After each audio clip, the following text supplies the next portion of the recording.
Hey guys, today I want to share with you a banana bread that I'm making. I normally do this in a loaf pan. Today I'm going to be using the muffin tin pan. You can use it in, or you can do it in a bread pan, you could do it in the muffin pan. It's completely up to you. Just today, for convenience for what I'm using these for, I wanted to do muffins. So I went ahead and I sprayed the coconut oil spray in the bottoms of each one. You can use the cupcake liners, but I just went ahead and sprayed it. So the first thing we're going to need is 3 very ripe bananas. So you're going to put your bananas in a bowl and then take a fork and we're just going to mash these down. And since these are really ripe, they're going to mash really easy. So you're just going to mash these down with your fork, and you don't want any chunks. I'm just going to make it so it's really mushy. So we have our banana squished up pretty nicely. And then the next thing we need is 1.5 cups of oat flour. If you don't have oat flour on hand, you can always take some dry oats and mix them up in your blender or food processor to make an oat flour. So I'm just going to go ahead and mix the banana a little bit just so it's coated. So I have 1.5 cups of oat flour in here. Next I'm going to use 2 egg whites. So you can use 2 egg whites if you're using an actual egg, or you can use a 1/3 cup of egg whites. So that's all we need is just the egg white. So if you're pouring from a carton, it'll be a 1/3 cup, and if you're using your actual eggs, just use 2 egg whites. So I have that mixed up, and then next I'm going to add a 1/4 cup of unsweetened applesauce. This is just a natural, organic, unsweetened applesauce. I like to use applesauce when I'm baking because I don't use oil for baked goods, and you can always use the applesauce as a substitute for oil. So I'm using a 1/4 cup of unsweetened applesauce. So I'm just going to mix that all together. And then to the batter, we're going to add, in here I have mixed a 1/4 teaspoon of salt. I have 1 teaspoon of baking powder and 1 teaspoon of baking soda. So I'm just going to go ahead and mix those 3 in the batter.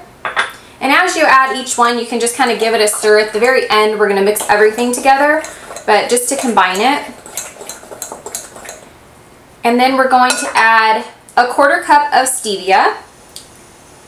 When your bananas are really ripe and brown, like the ones that I'm using, they tend to be naturally sweet. They're sweeter when they're brown, but we're going to add a 1/4 cup of stevia, just so our muffins or bread, whatever you make, has a little hint of sweetness to it. And then I'm adding 3 tablespoons of brown sugar. And I'm going to mix that together. And what's nice, you can always add any kind of toppings or add-ins that you like. If you want to do like an unsweetened coconut, if you want to use some chopped walnuts or chopped pecans. For these, I'm going to be using, this is a tablespoon of the Lily's chocolate chips. They're just really tiny. And I like using these. These are sweetened with stevia. So I'm just going to mix those into the batter. But you can add really any kind of a mix-in that you want with your banana bread or banana muffins. You can do chocolate chips, you can do some peanut butter, you can do cocoa powder, you can do any kind of a nut, whatever you like with banana, or you can just leave it plain banana bread. Completely up to you. So I have everything mixed up really nicely, and then the next thing we're going to do, the last thing we're going to add is 1 teaspoon of vanilla.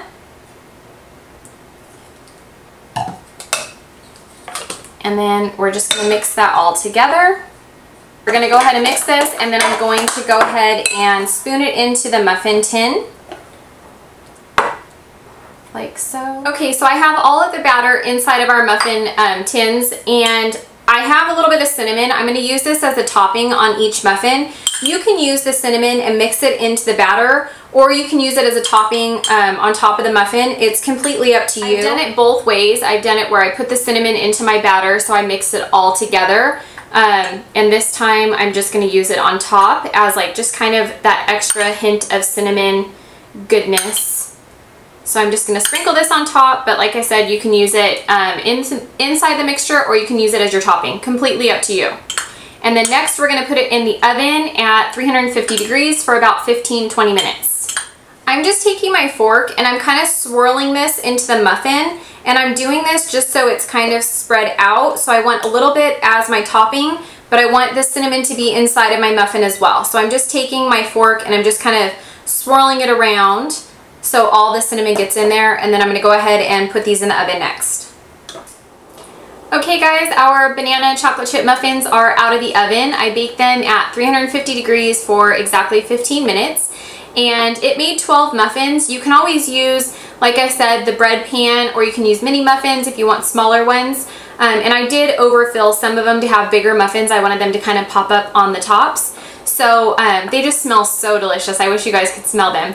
But you can add in the chocolate chips, you can leave them out, you can do any kind of nut, you can do unsweetened coconut or regular coconut, add some protein powder. These would be really good if you did like a banana peanut butter or a chocolate banana peanut butter. Just kind of add in whatever you'd like. But I love making these. They're good for like a quick breakfast, or you know, if you're on the go just as a snack. So I will post the recipe and the nutrition down below. I hope you guys enjoyed this video, and I will see you guys soon. Bye!